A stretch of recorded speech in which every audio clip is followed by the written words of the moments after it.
The newly appointed top scholar was shocked to discover that his wife, who made a living selling tofu, had boarded a luxurious carriage and quickly followed her. To his surprise, he saw his wife embracing an old man in an inn. This made him furious, and he immediately thought that while he was preparing for the exam for 5 years, his wife had betrayed him. He was about to kick the door down, but then noticed there were over 100 guards in the room. The scholar had no choice but to seek help, and soon he brought the county magistrate and soldiers to the inn. At that moment, the emperor was preparing to go out, but as soon as he opened the door, he was kicked and beaten badly, his face bruised and his head spinning as he begged for mercy. He was confused and asked himself what he had done wrong to deserve such a beating. The scholar angrily accused him of seducing his wife, saying it was punishable by death. When these words were spoken, the emperor finally realized the angry young man in front of him was his son-in-law, whom he had never met. It turned out that 5 years ago, the princess had fallen in love with a poor scholar, and in order to be with him, she had even severed ties with her father, the emperor. For the next 5 years, she supported the scholar by selling tofu. One day the news spread that her husband had become the top scholar,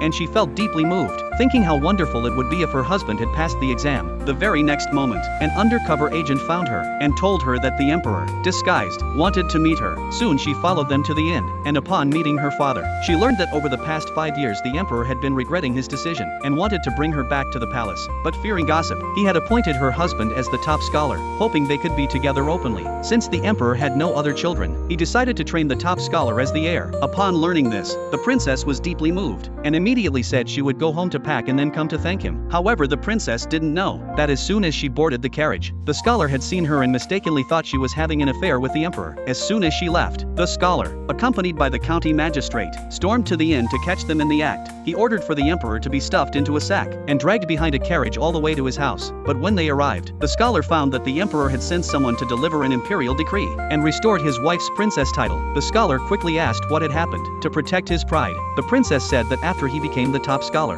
the emperor, overjoyed, had decided to restore her title. At that moment, a eunuch arrived with the news that the emperor would visit the county the next day to preside over their wedding. Upon hearing that his wife had regained her princess status, the scholar dared not mention humiliating them again. He quickly lied, claiming the sack contained a pig, and ordered it to be taken to the woodpile. That evening, the county magistrate and his daughter suggested to him that when the emperor came to preside over the wedding the next day, they could bring the sack to the wedding and cause a scene. This way the emperor wouldn't be able to protect the princess. They could humiliate her, and he could get a legitimate divorce. The three of them planned their strategy. The next day at the wedding, the scholar appeared with the sack and tearfully accused the emperor and his wife of their wrongdoings. Upon hearing this, the guests angrily scolded the emperor. The scholar then produced a confession letter and demanded the emperor sign it, promising to spare him if he did. The emperor refused on the spot, insisting he would never admit to false charges. But just as the emperor was stubbornly denying it, the county magistrate's daughter noticed a handkerchief with a